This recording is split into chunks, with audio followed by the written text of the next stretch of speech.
105.6 FM. RCM.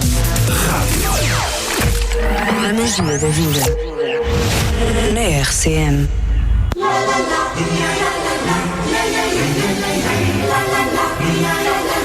A magia da vida. Música, humor e convidados.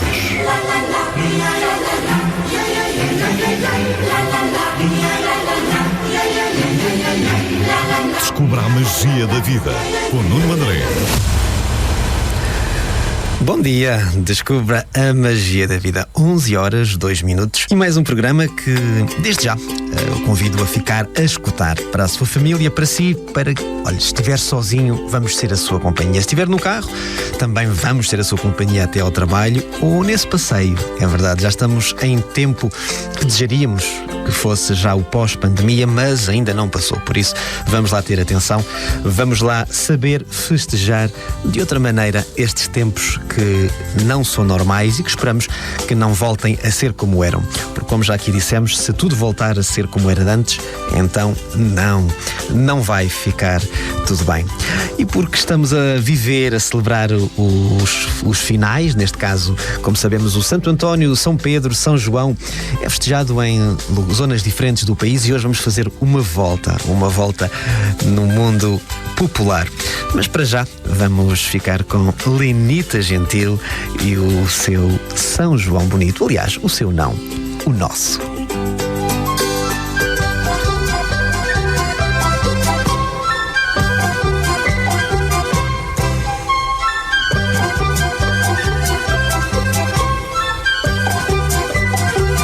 São João Santo Bonito,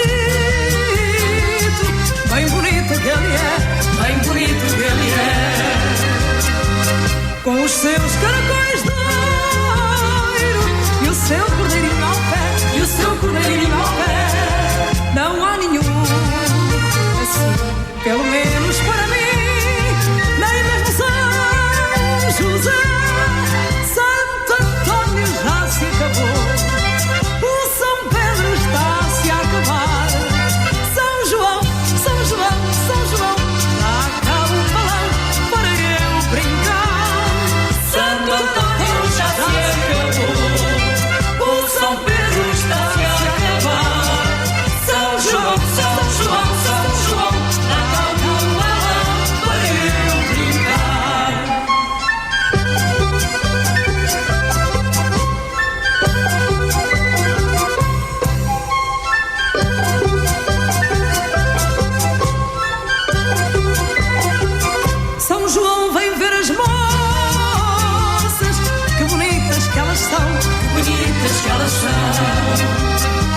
são ainda mais bonitas na noite de São João, na noite de São João. Não escapam do sol, rapaz, o que é que o santo lhes faz?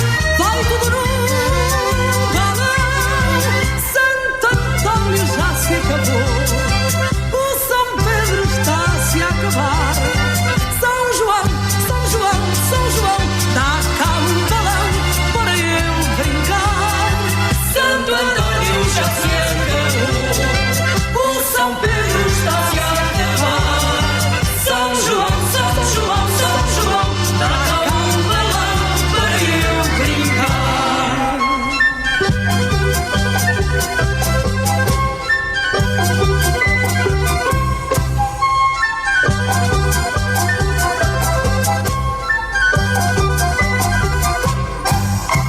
E é desta forma animada que entramos nos temas santos populares.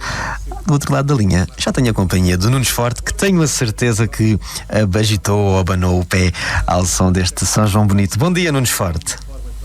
Olá, bom dia, meu querido Nuno André, bom dia aos ouvintes, que espero se divirtam com este programa, que, como o Nuno já antecipou, vai ser dedicado às marchas populares. E já agora uma nota histórica: as marchas populares estão por cá desde o século XVIII, não da forma que nós conhecíamos. Então eram conhecidas como marchas ao flambeau.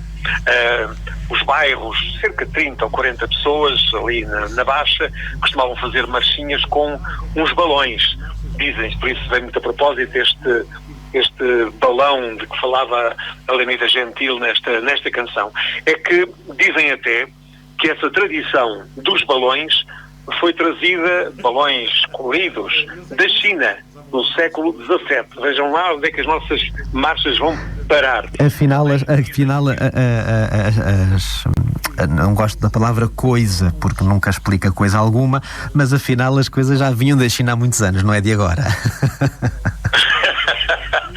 Eles é que não sabem, se não começavam a vender esses balões coloridos agora já, e faziam um grande negócio. E depois foi, realmente, segundo parece, porque inicialmente era com archotes.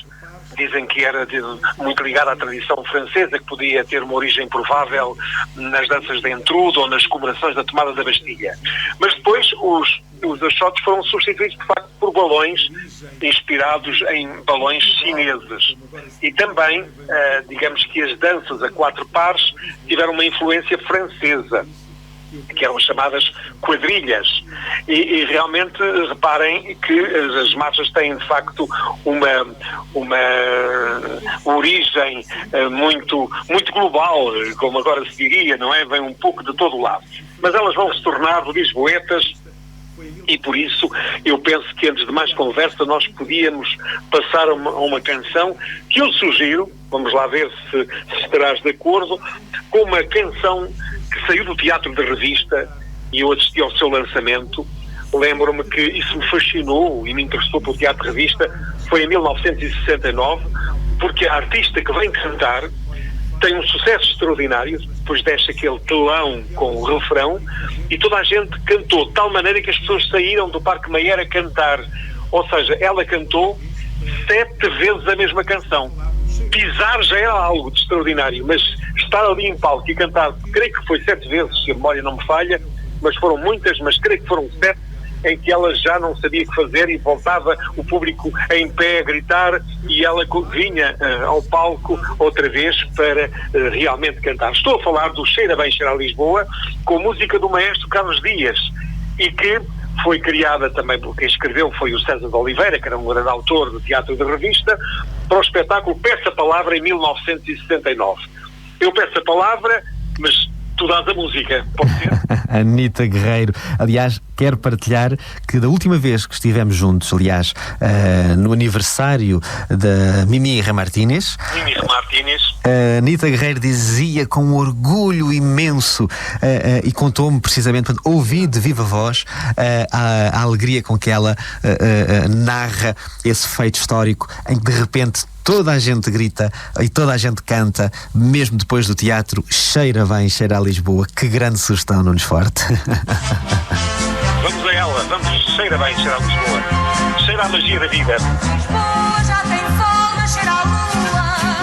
Quando nasce a madrugada sorrateira e o primeiro elétrico da rua faz coro com as chinelas da ribeira. Se chove, cheira a terra prometida, procissões têm o cheiro a rosmaninho. Nas tascas da viela mais escondida, cheira a iscas com elas e a vinho. Um craveiro numa água furtada, cheira bem, cheira a Lisboa. Uma rosa a florir na tapada, cheira bem, cheira a Lisboa. A fragata que se ergue na proa, a farina que teima em passar, cheiram bem porque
rapazes perdem o juízo quando lhe dá o cheiro a raparigas.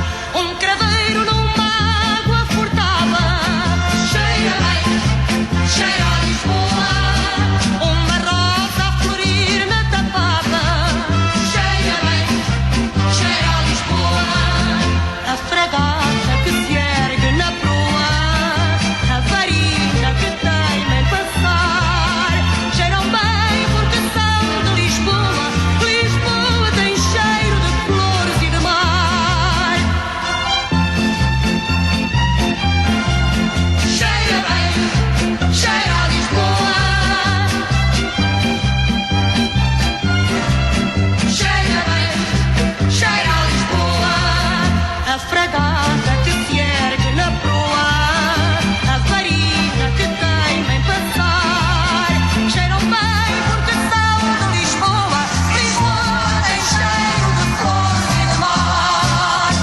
Lisboa tem cheiro de flores e de mar, mas Nunes Forte, quando nos perguntam, e eu sou um lisboeta com muito orgulho, um alfacinha daqueles puro, mas o Nunes Forte, apesar de ter andado muitos anos por Lisboa, na verdade nunca deixou de ser saloio.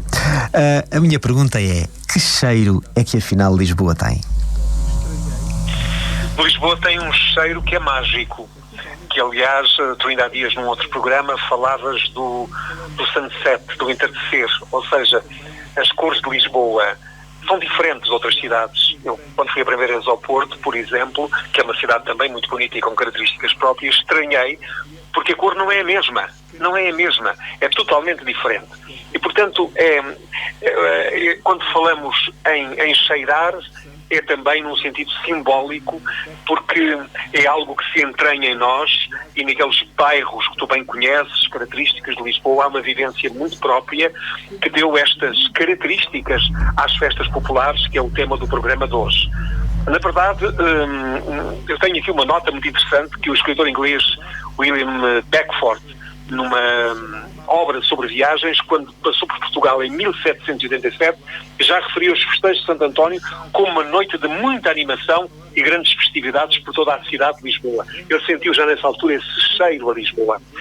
A tradição, sabes, que se manteve com altos e baixos, mas nem sempre se chamavam marchas. Por exemplo, eram as marchas ao Flambó, sim, não eram as marchas populares. Depois eram ranchadas. E mais tarde hei de falar aqui também de uma ligação dos ranchos às marchas. Mas o que eu agora queria dizer é que é a partir do século XX que os festejos dos santos se tornam mais fortes em Lisboa, nomeadamente no Mercado da Ribeira, que estava fechado ao povo desde 1916, mas que em 25 reabre, e na década de 30 então é uma loucura, com as marchas realmente a dominarem os festejos em Lisboa. Mas também te queria dizer uma coisa muito interessante, é que as marchas estão ligadas ao teatro, e as primeiras marchas organizadas enquanto tal por Leitão de Barros, que foi um grande jornalista e também artista genérico ligado ao cinema inclusivamente, o Leitão de Barros cria as marchas dentro do Parque Mayer, e são meia dúzia delas apenas, e elas são exibidas dentro do Parque Mayer só, não vêm à avenida, mas mais tarde, nos anos seguintes, começam a desenvolver-se, inicialmente até sobem à Avenida da Liberdade e mais tarde, já nos nossos tempos, descem do Marquês para a Avenida da Liberdade. Portanto, mudaram o sentido. Mas, porque a história é engraçada e como tu me disseste que o tema iam ser as marchas ao longo desta emissão, nós iremos intercalando estas notas com canções. E claro que não pode deixar de aparecer aqui uma grande protagonista das marchas de Lisboa, que assistiu logo às primeiras no Parque Mayer, e já era uma grande artista na altura, a nossa Beatriz Costa, que escolheu como bairro de preferência, não o bairro onde vivia, mas o bairro que ela dizia que era o bairro Saloio de Lisboa, porque ali havia os Saloios e que ela identificava com a terra onde tinha nascido, aqui na Charneca, então chamada Charneca do Milharado, hoje Charneca da Venda do Pinheiro. E, portanto, ela foi madrinha durante muitos anos, curiosamente, a Anita Carreiro também foi, da Marcha de Benfica, e criou uma das marchas muito grandes que eu acho que tu programaste para hoje. Uma marcha que se tornou muito popular e que é quase que um hino das marchas de Benfica, que todos os anos nas marchas de Lisboa quase sempre fazem questão que essa marcha seja também interpretada. Ora, Qual é? e para falar na marcha de Benfica, Beatriz Costa. Raparigas, isto agora é andarmos para a frente. Calça em cantiga, aos molhos, riso nos olhos e coração quente. Cá vai Benfica, e quem fica não vai com certeza. Ser alegre é que é preciso, pois quem tem um riso tem sempre beleza. Olha a marcha de Benfica, qual Saloia cantadeira, que entra na festa contente. Ai, ninguém fica sem cantar a vida inteira, ouvindo a marcha da nossa gente. Olha a marcha de Benfica, qual Saloia cantadeira, que entra na festa contente. Ai, ninguém fica sem cantar a vida inteira, ouvindo a marcha da nossa gente. Haja alegria, a alegria é um bem que se abraça. Um desejo, uma quimera, por isso se espera a marcha que passa. Cá por Benfica, tudo alegre e contente para a dança. Há sempre um riso suspenso, um tesouro imenso que nos vem da herança. Olha a marcha de Benfica, qual Saloia cantadeira, que entra na festa contente. Ai, ninguém fica sem cantar a vida inteira, ouvindo a marcha da nossa gente. Olha a marcha de Benfica, qual Saloia cantadeira, que entra na festa contente. Ai, ninguém fica sem cantar a vida inteira, ouvindo a marcha da nossa gente. Olha a marcha de Benfica, qual Saloia cantadeira, que entra na festa contente. Ai, ninguém fica sem cantar a vida inteira, ouvindo a marcha da nossa gente. A magia da vida. Engraçado. Na RCM. Nuno Da Forte, vida, sem dúvida. a magia da E a vida. dizer que o que era engraçado, sabes, ao Nuno, é que a própria Beatriz Costa desfilava vestida de Saloia, em regra na marcha de Benfica, como sua madrinha, mas montada num burro. Aliás, O famoso burro que ela referiu numa das é um suas. manjerico, não seria o mesmo, mas enfim, se calhar era da família. Seria Dizem que os burros são todos primos uns dos outros, não é? É verdade. E então a Beatriz Costa nos últimos anos já não desfilava, mas assistia na bancada, na tribuna de honra ao desfile da marcha e chegou a lamentar-se pelo facto da marcha já não incluir um burro no desfile. Não onde ela fosse montada, mas que alguém, simbolizando a Beatriz Costa, fosse montado no burro. Mas ao que me contaram, leis, enfim, de sanidade pública não deixavam que o burro desfilasse nos últimos anos, porque, enfim, o burro sujaria as ruas de Lisboa e portanto, deixaram de que isso acontecesse. São algumas tradições que se perderam. Mas a Beatriz Costa é realmente uma grande protagonista, como a Amália Rodrigues.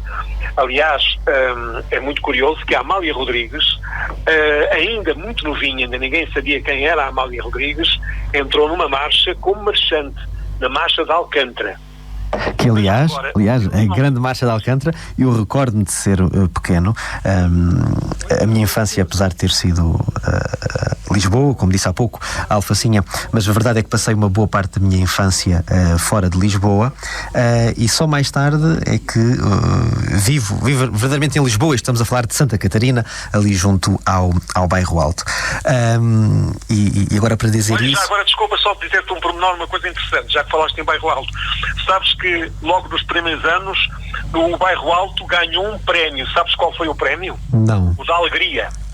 Pois, Bairro Alto só podia ser a alegria. Mas Santa Catarina participou poucas vezes, não quero arriscar dizer que foi apenas uma, mas foram poucas vezes, mas creio que logo da primeira vez que participou, ganhou. Ora bem, eu sempre me fez alguma confusão, mas que marcha é que eu vou defender? E então, o que a mim me explicou é que, ao contrário da maior parte da minha geração, que já vai nascer no hospital onde todos nascem, em Lisboa, praticamente, não é? E agora está-me a esquecer o nome, da Maternidade Alfredo da Costa. Só que no meu caso nasci no Egas Muniz e por isso nasci em Alcântara, então sempre tive um gosto especial por Alcântara e sempre defendi a marcha de Alcântara, simplesmente porque foi o bairro, digamos assim, onde eu nasci. Mas não deixa de ser curioso esta ideia de aldeias e cidades, até porque Lisboa, nós não temos noção, mas historicamente quando falamos de Lisboa e remontamos mais de 300, 400 anos para trás, estamos a falar de uma Lisboa medieval que essencialmente é aquela colina, aquela montanha que tem o castelo, aquela zona do castelo, a Alfama, isso era Lisboa. E havia uma muralha. E essa muralha aos poucos foi crescendo, ou seja, Lisboa foi crescendo. Não nos podemos esquecer que, por exemplo, o Mosteiro dos Jerónimos, quando é construído, está fora de Lisboa. Ele está completamente isolado à beira-praia, porque o rio chegava até ali quase à porta, havia apenas poucos metros de areia à beira do grande mosteiro, e Lisboa tinha uma configuração diferente. Lisboa vai crescendo, uma das últimas muralhas, a famosa, já a muralha fernandina, que aliás, uma curiosidade, ela ia até ali à zona do Chiado. E, exatamente, passa ali exatamente ao Bairro Alto. Junto ao Bairro Alto, portanto, o que era para dentro da muralha, considerando o Bairro Alto já fora de Lisboa. Só mais tarde é que Lisboa, então, é considerada, a zona do Bairro Alto é considerada Lisboa. Aliás, as regras eram muito apertadas. Para que tivesse uma ideia, depois do pôr do sol, as portas de Lisboa eram fechadas, ninguém entrava, ninguém saía. E mais, quando se entrava ou saía por essas portas, já existia um sistema de tributo, ou seja, quem levasse, por exemplo, as suas hortícolas para vender, tinha que declarar quantas levava e com quantas saía. E era assim que se calculavam os impostos. Já naquele tempo tinha que se pagar imposto, lá está. Os que entravam e saíam aí eram os meus antepassados, os salões. Os salões, o que havia aqui, que aliás... Depois temos aqui esta ligação Salões, Alfacinhas. Aliás, eu, como investigador de história, gosto sempre de ir à raiz, de perceber de onde é que vêm certas expressões. E há aqui uma questão muito importante que os nossos ouvintes devem perceber, é que quando nós dizemos que a palavra A ou B tem uma origem num determinado conceito, devemos corrigir isso. É uma versão conta que... Ora, uma versão conta que os alfacinhas são apelidados de alfacinhas precisamente porque iam nas suas carroças com alguns produtos hortícolas e uma questão de ordem. Ou seja, na carroça colocavam-se as batatas no fundo, depois as caixas das cebolas, as caixas das cenouras e por cima, ou seja, no topo da carroça, iam as alfaces, porque não podiam levar com mais nada em cima, senão estragavam-se. E por isso parecia que tudo o que estava na carroça eram alfaces. E então esta é uma das versões. Há uma outra que diz que os lisboetas sempre foram muito intelectuais e armados em finos, assim numa linguagem mais popular, e que teriam importado a ideia de comer alface, a coisa que na altura estava aos animais, só que os portugueses, olhando ou dando uma pescadela de olho aos franceses que já comiam salada, que já comiam alface, quiseram mostrar que também eram senhores e por isso era muito chique comer alface. Aqui estão... Agora, tocaste aí num ponto muito importante, sabes qual é? É exatamente aquela necessidade que ainda hoje se sente em Portugal de imitarmos e sermos como os outros, como os ingleses, como os americanos ou como os franceses, de tal maneira que vai nascer uma opereta em 1945 do Rolfo Rão e do José Galhardo, onde salta para a rua uma marcha muito conhecida que é Lisboa, não sejas francesa.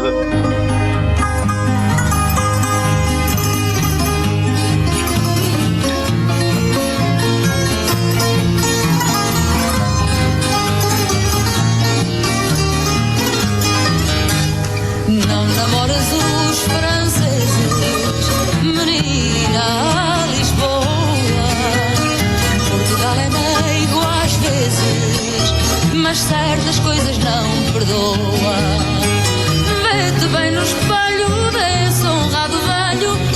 seu belo exemplo atrai. Vai, segue o seu leal conselho, não dês desgostos ao teu pai. Lisboa, não sejas francesa, com toda a certeza não vais ser feliz. Lisboa, que ideia daninha, vaidosa alfacinha, casar com Paris. Lisboa, tens cá namorados que dizem coitados, com as almas na voz. Lisboa, não sejas francesa, tu és portuguesa, tu és só para nós. Tens amor às lindas pardas, menina. Lisboa, vê lá bem para quem te guardas, donzela sem recado enjoa. Tens aí tenentes bravos e valentes, nados e criados cá. Vá, tenha modos mais decentes, menina caprichosa e má. Lisboa, não sejas francesa, com toda a certeza não vais ser feliz. Lisboa, que ideia daninha, vaidosa alfacinha, casar com Paris. Lisboa, tens cá namorados que dizem coitados, com as almas na voz. Lisboa, não sejas francesa, tu és portuguesa, tu és só para nós.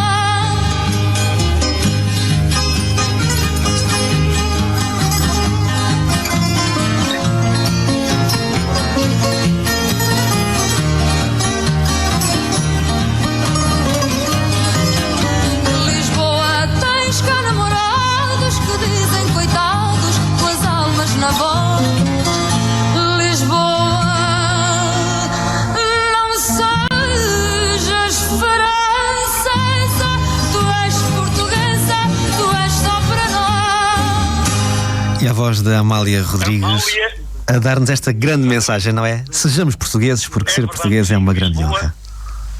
não sejas francesa, é o mesmo que dizer Portugal, não sejas estrangeiro. Tem orgulho em falar a tua língua, sejas um falante de língua portuguesa, como todas as semanas aqui diz, saudando os ouvintes, o Francisco de Pina Queiroz. Não é verdade? Bom, e então, já que estamos a falar de Francisco de Pina Queiroz, se calhar vamos passar precisamente à participação especial do nosso caríssimo professor Francisco de Pina Queiroz.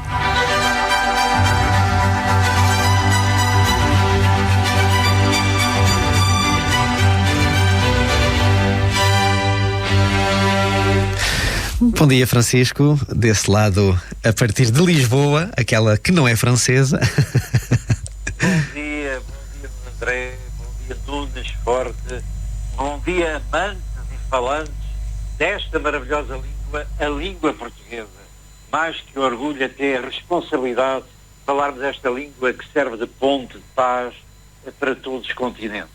Bom, Nuno André, seguindo o contexto do programa, não estou nas portas de Benfica, que ainda mantém esse nome, Portas de Benfica, mas estou aqui no Lumiar, onde nesse tempo do século XX, do princípio do século XX, eram as quintas. Os lisboetas vinham piquenicar, passo o termo, vinham merendar aqui para as hortas do Lumiar e da Ameixoeira. Bom, mas vamos passar para Almada, vamos à outra margem e vamos falar da 37ª edição do Festival de Teatro de Almada, sobre o qual esse grande homem de teatro que foi Joaquim Benite, em 2007 escreveu: um fazer e desfazer contínuo, uma aventura ininterrupta em que a chama vai passando de uns para os outros, mantendo viva a renovada ilusão da eternidade que surja ao ato criativo. E o Teatro de Almada, colocando em prática este festival, vai homenagear este ano, todos os anos tem uma homenagem de um homem maníaco de teatro, neste ano, Rui Mendes. Rui Mendes, que irá complementar 83 anos no dia 19 do próximo mês, neto de um ator da companhia Amélia Ricolas Robles Monteiro, estreou-se em 1956 no Teatro da Trindade, integrando o Teatro Girifal, onde foi ator, cenógrafo e figurinista. Grande carreira como ator, continua no ativo, felizmente para todos nós, podemos assim fruir do seu talento. Em 1965 integrou o elenco do Rendez dos Heróis, José Cardoso Pires, para o Teatro Moderno de Lisboa. Aliás, é o momento de dizer que em 1961, abandonou o curso de arquitetura, que já estava no 4º ano letivo, para participar num filme, o filme Dom Roberto, e depois, na sua vida, há 3 marcos. Este de criação do Teatro Moderno de Lisboa, depois com João Lourenço, Moraes e Castro, Irene Cruz, fundou em 1966 o Grupo 4, Sociedade de Atores, e não podemos colocar de parte também a sua coparticipação e entrar como cooperante no Teatro Ad Hoc, ali no Martim Muniz, Cooperativa de Teatro de Intervenção, herdeira de Teatro de Revista, logo a seguir ao 25 de Abril. O que é facto é que o Teatro Aberto foi um projeto desse Grupo 4, foi inaugurado passado pouco tempo, em 1976, e o projeto de arquitetura foi uma simbiose entre o estudo do próprio Rui Mendes, com o seu conhecimento de arquitetura, e do arquiteto e também dramaturgo Augusto Sobral. No cinema, Rui Mendes tem uma passagem por Francisca, de Manuel Oliveira, Os Abismos da Meia-Noite, António Macedo, e da televisão, eu destaco, para não estar aqui a ser muito aborrecido, não por ser do Rui Mendes, mas por não enumerar tudo, Duarte e Companhia e a telenovela Chuva na Areia. Também escreveu peças para teatro, O Caso da Mãozinha Misteriosa, em simbiose com José Carlos Aurido Santos e Augusto Sobral, e O Dia das Mentiras, parafraseando e julgando com o conteúdo da peça Falar a Verdade a Mentir, de Almeida Garrett. Eu falei daqueles marcos da criação de grupos de teatro, não poderei deixar de realçar outro marco na sua vida, deste homem Rui Mendes. Quando foi atribuído um prémio de melhor interpretação do Secretariado Nacional de Turismo ao Secretaria de Estado de Informação e Turismo em 1971, Rui Mendes negou a recepção desse prémio porque dizia que aquele organismo público tinha como principal função, ou assim demonstrava, reprimir as atividades culturais passíveis de ameaçar o regime. Para terminar esta interpretação de Rui Mendes, que ainda está connosco, felizmente, dizer que foi professor de interpretação na Escola Superior de Teatro e Cinema durante 20 anos, portanto, muitas gerações de atores e de atrizes passaram pela sua cadeira de interpretação. Esta homenagem, segundo diz o próprio Teatro de Almada, é para reconhecer o seu inestimável contributo para o desenvolvimento de uma nova forma de estar no teatro, no cinema e na televisão.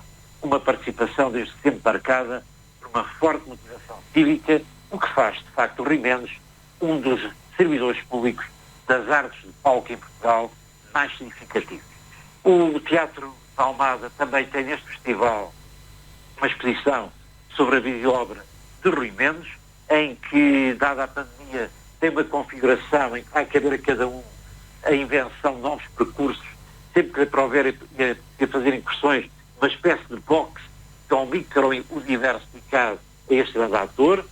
Depois há também o lançamento de um livro sobre tudo aquilo que aconteceu nos festivais anteriores, e que é o lançamento do 6º volume da coleção Sentidos Mestres, porque em cada ano há um mestre ligado ao teatro, outra arte performativa, e neste caso, este ano, terá a dança com Madalena Vitorino, a dança como arma de fogo, é assim o título do programa deste seminário, sobre dança contemporânea, e que vai permitir, de facto, confrontar o espírito, o corpo com o pensamento, o corpo com a arte, o corpo democrático, a arte participativa também, e a acessibilidade da dança enquanto forma de arte, a fonte para a criação e vários projetos que afinal transpiram humanidade.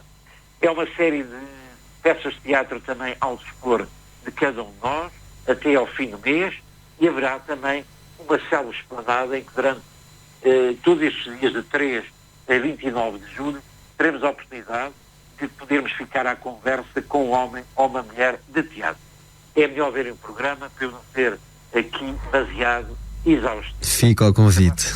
Também é importante. Fica ao convite. Para terminar, repetir que o jornal, o Diário do Vaticano, no seu número de ontem, faz uma homenagem a José Saramago, salientando tudo aquilo que ele tem na sua escrita de humanismo e de apelar para a solidariedade entre todos nós homens, seres humanos, nós povos, nós nações, nós afinal habitantes deste planeta, a nossa casa. Nuno André, vamos então continuar a festejar os Santos Populares.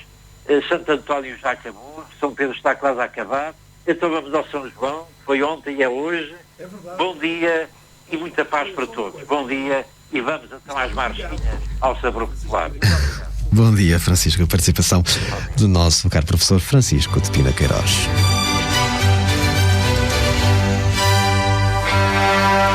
E do outro lado da linha continuamos com Nunes Forte. Nunes Forte, estávamos há pouco...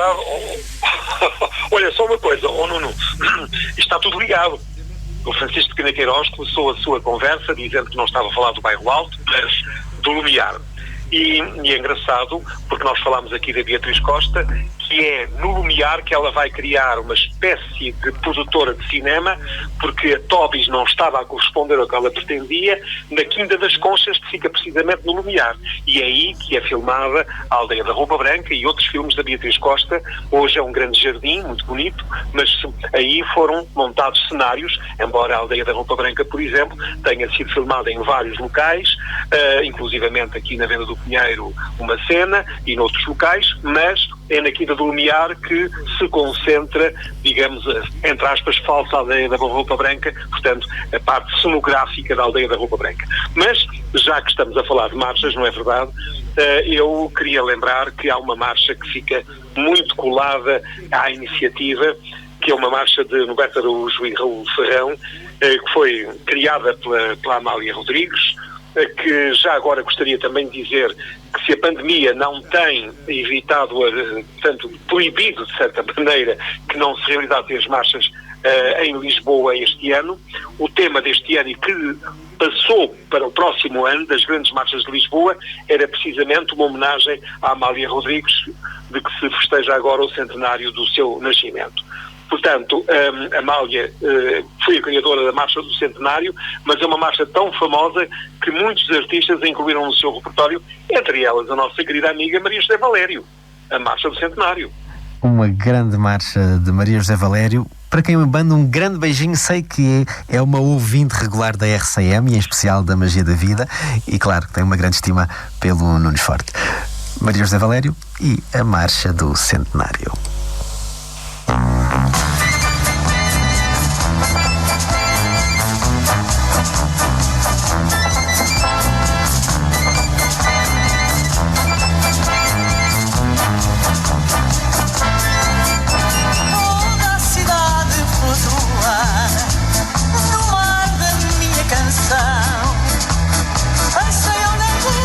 Retalhos de lua que cais o meu balão.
Que linda voz que ela tem. Maria José Valério, a Marcha do Centenário. Nunes Forte, há pouco estávamos a falar de Benfica, falámos também da ligação, da estreita ligação entre o rancho, a música dos ranchos folclóricos e também daquela que depois foi a música popular. Mas uma boa deixa, não? Uma boa deixa. Já agora eu consegui verificar aqui em qual foi o primeiro ano em que a Beatriz Costa desfilou montada num burro. Foi em 1935. Lá, depois desfilou mais vezes. Eu ainda a cheguei a ver montada num burro e eu nasci só em 44, portanto, vê lá os anos que ela andou montada no burro na Avenida da Liberdade. Mas, Nuno André, isto é pena não estarmos na cabina, porque às vezes eu digamos, piso, como se diz tecnicamente, a tua voz, porque não te estou a ver e há aqui uma decalagem e, portanto, estavas-me a dar uma deixa e eu sobrepus-me. Mas o que eu te quero dizer também é o seguinte: de facto, a Beatriz Costa é uma grande protagonista das marchas populares. Por ser uma grande diva, uma vedeta e ter, digamos, como muitos diziam, uma voz muito adequada às marchas populares, porque ela transmitia uma grande alegria, estava sempre a ser convidada para isso. E também há uma altura, em 1933, quando se estavam a relançar as marchas, nomeadamente, digamos que o Leitão de Barros, considerado o pai das marchas populares de Lisboa, resolvem introduzir também no cinema, que era uma forma popular e nova na altura de conseguir passar ideias, por exemplo, no filme A Canção de Lisboa, eles introduzem uma marcha popular, onde a Beatriz Costa vai a brincar com o seu namorado.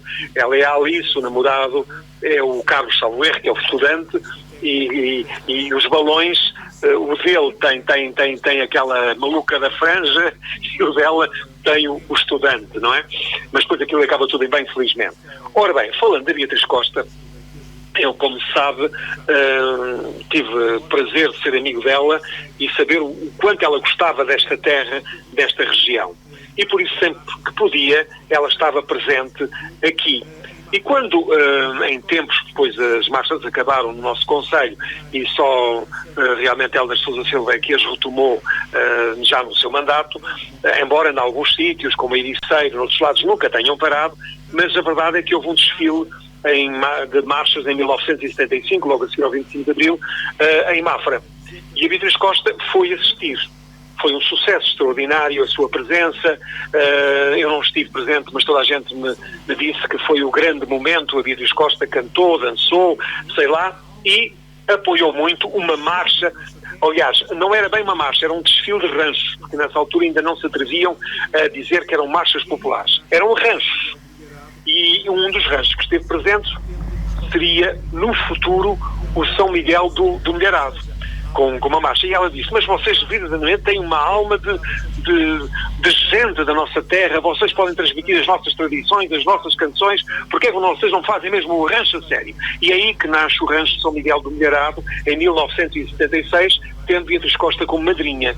Portanto, aqui há uma outra ligação, ou seja, há digamos, umas marchas, um evento ligado aos Santos Populares que vai fazer com que nasça um rancho muito prestigiado no nosso concelho, que tem representado o nosso concelho em muitos locais, inclusivamente no estrangeiro, na televisão, em vários eventos, que é o rancho de São Miguel do Milharado. Ora bem, Beatriz Costa vai então colocar no filme A Canção de Lisboa. Também aqui historicamente se podia dizer que a Aldeia da Roupa Branca era para ser o primeiro grande filme, mas por razões de produção acabou por ser A Canção de Lisboa, e é na Canção de Lisboa que vai entrar a famosa marcha Olha ao Balão, com a Alice e o Carlos, ou seja, a costureira e o estudante, e é um sucesso extraordinário e que dá mais um empurrão ao enraizamento da tradição das marchas populares em Lisboa. Beatriz Costa em Olha ao Balão.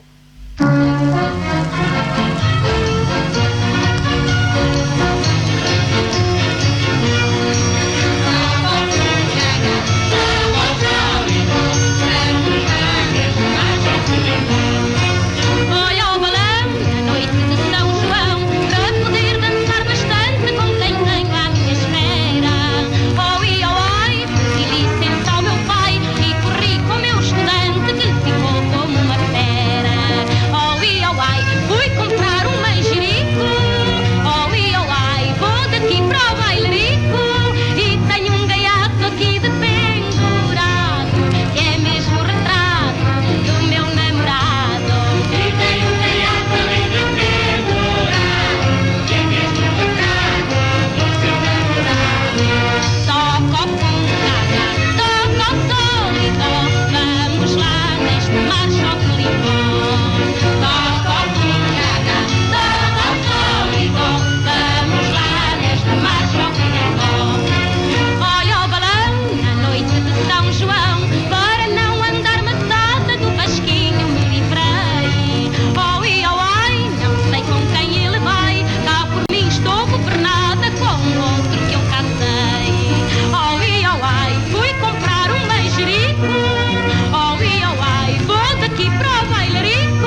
Vamos lá nesta marcha ao Fulambó, porque já são 11h49 e o nosso programa cada vez se aproxima mais da reta final. Mas Nunes Forte, esta viagem em torno dos Santos Populares, em torno de Lisboa, aquela Lisboa que aos poucos foi crescendo e, como dizíamos há pouco, muralha após muralha, foi alargando a sua dimensão. Aliás, há pouco até nem acabei o raciocínio que eu queria dizer, era que quem possa, depois deste período de mais cuidados, quem visite o Chiado procure um centro comercial que fica naquela rua entre o Largo do Chiado a caminho de São Pedro de Alcântara, do Mirador. Há um centro comercial e é muito curioso. Porquê? Porque lá dentro do centro está um pedaço que foi conservado da conhecida muralha fernandina. E por isso, porque Lisboa vai crescendo e os nossos horizontes se vão alargando, é que é tão importante fazer este caminho que temos feito até aqui, de alargar os horizontes culturais dos nossos ouvintes e também os nossos, porque a cada programa é sempre uma grande surpresa. Nunes Forte, há pouco falávamos desta junção entre o rancho e depois o ritmo que hoje conhecemos das marchas, e dizia eu que há pouco com a própria com a marcha de Benfica ouvia-se, por exemplo, o som do triângulo, que é muito característico dos ranchos folclóricos. Esta transição é uma transição que se expandiu além fronteiras, digamos, se considerarmos Lisboa com as suas muralhas as fronteiras, mas o que é certo é que também Mafra acabou por ir buscar a ideia das marchas populares e tem feito um grande sucesso, não é verdade? Sim, claro que sim. Aliás, em escritos antigos encontra-se que esta região onde nós nos inserimos era quase parte de Lisboa. Quer dizer, Lisboa, pelo menos até à Tenda do Pinheiro, vinha a grande freguesia de Lisboa, segundo me contaram em textos muito antigos, e portanto, mas nós temos tradições que importámos de Lisboa. Por exemplo, eu sugeri e foi aceito nas festas da Venda do Pinheiro que outra coisa que nasce integrada nas marchas, e muitas vezes as marchas representam também esse momento, são os tronos de Santo António, altares de Santo António, e que são criados após o terremoto de 1755, quando as marchas também se fazem no Rossio. Havia uma tourada, depois deixou de haver tourada e depois faziam-se lá realmente as marchas, e começam os miúdos a ter às suas portas os tronos de Santo António, que servem para angariar verbas para reconstruir o templo que existia no local onde Santo António nasceu, ao lado da Sé, e não havia verbas e tinha ficado destruído, e através dessas dádivas conseguiram reconstruir o templo. Mais tarde era uma brincadeira, os miúdos continuavam a fazer e pediam um tostãozinho para o Santo António, mas era para eles terem roçados. Aliás, eu fiz parte. Já existe na Venda do Pinheiro. Sabe que os cristãos da antiguidade tinham um ritual que era o da confissão pública. Juntavam-se todos na altura em que se celebrava a fé em família, e a família não era só o sangue do nosso sangue, era também os nossos irmãos na fé. E o que é certo é que eles têm uma coisa que é a confissão pública. E por isso vou aqui aplicar um pouco da confissão pública e dizer que eu fui um desses meninos que em Alfama, ali alguns nos anos 90, 91, 92, também andei pelas ruas a pedir para o Santo António, e devo dizer que ficava com os bolsos muito bem recheados. Mas por falar em brincadeiras, Nunes Forte, e se fizéssemos aqui uma brincadeira e se entrássemos em contacto com o Vasco Santana? Vamos ligar ao Vasco Santana? Isto tudo é possível. Tudo é possível. E como estamos na magia da vida, vamos então ligar ao Vasco Santana. Já está a chamar. Ora... Isto para mim é 1933, mais ou menos. Estou sim? Olá! Bom dia! Bom dia, Vasco Santana. É um enorme prazer para mim e para o Nunes Forte estar ao telefone consigo. Compreendi-te. Bem-vindo. Como é que está? Vasco Santana, olha, por aqui está tudo muito bem. Estes tempos de pandemia são tempos diferentes. Como é que está a viver, ou que olhar é que tem sobre a atualidade? Para si, que foi tão alegre, tão feliz nestas Lisboas, nestes Santos Populares, e que agora não se pode fazer nada. Isto é uma tristeza. Se a Beatriz Costa fosse viva, tinha que andar de máscara. Nem podia falar, nem nada. Cuidado que ela já tinha. Ora bem, eu tenho muitas recordações dos Santos Populares.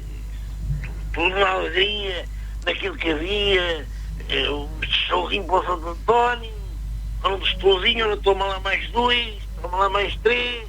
Isto é uma alegria. Ainda me lembro daquela trairona da França. Ai, como eu recordava essa mulher. E aquela canção, olha o balão, na noite de São João, para poder dançar bastante, como tenho à minha espera. Ouvi ao like, dançar o meu pai e correr com o meu estudante. Correr com o meu estudante que ficou como uma fera. Ouvi ao like para comprar uma gerinha. Vasco Santana sempre com a sua alegria. Bom, já percebi, Vasco Santana, que está aí muito ocupado a viver os Santos Populares através da RCM. Obrigado por nos ter sintonizado e por atender o telefone. Olha, cura da pandemia. Fica o conselho. Onde é que eu já li isto? João Canticastro, com a voz de Vasco Santana. Um momento de alegria, um momento de arte, Nunes Forte. Ele dizia que a Beatriz Costa, se usasse máscara, já não tem falado, que era já velha. Foi uma coisa que ela disse, é que nunca seria, podia ter muita idade, mas nunca seria uma mulher velha, e por isso morreu jovem, com o seu espírito, com a sua alegria, e pedindo até que lhe cantassem sempre, digamos, a canção da Aldeia da Roupa Branca e outras canções que ela teve na sua vida. Foi isso que ela pediu no seu funeral, e mais tarde nós fizemos também uma ida ao cemitério, desde o lugar onde ela viveu, na Charneca, com a colaboração das escolas, etc. E foi sempre tudo a cantar como ela desejaria, porque, assim como há dias foi um ator que morreu, a homenagem que foi feita ao Pedro Lima não foi um minuto de silêncio, mas um minuto de aplausos, também a Beatriz Costa, o que continua a querer é que nós tenhamos alegria e continuamos a viver com este espírito que ela nos tentou transmitir ao longo dos anos, com as marchas populares, com os seus êxitos, com a sua alegria de viver, mesmo que haja saudade, porque a Grande Marcha de Lisboa 2018 exatamente tinha o título Vasco é Saudade, e o que é interessante é que as marchas de todos os bairros que tinham que cantar o Vasco é Saudade não deixaram de incluir nos seus arcos, nas suas encenações, não só o próprio Vasco Santana, mas também a Beatriz Costa, que afinal assim está bem viva nos nossos pensamentos, nos nossos corações, e agora também, não esquecer, na Malveira, no Museu Popular Beatriz Costa, recentemente inaugurado no Largo da Feira, e que todos devem visitar, onde estão as recordações desta grande diva saloia que nós admiramos, valorizamos, porque ela foi um produto de si própria, do seu talento, do seu trabalho, e não subiu às custas de ninguém. Por isso é sempre com muita alegria que eu próprio falo de Beatriz Costa, que para mim, tal como o Vasco, é saudade.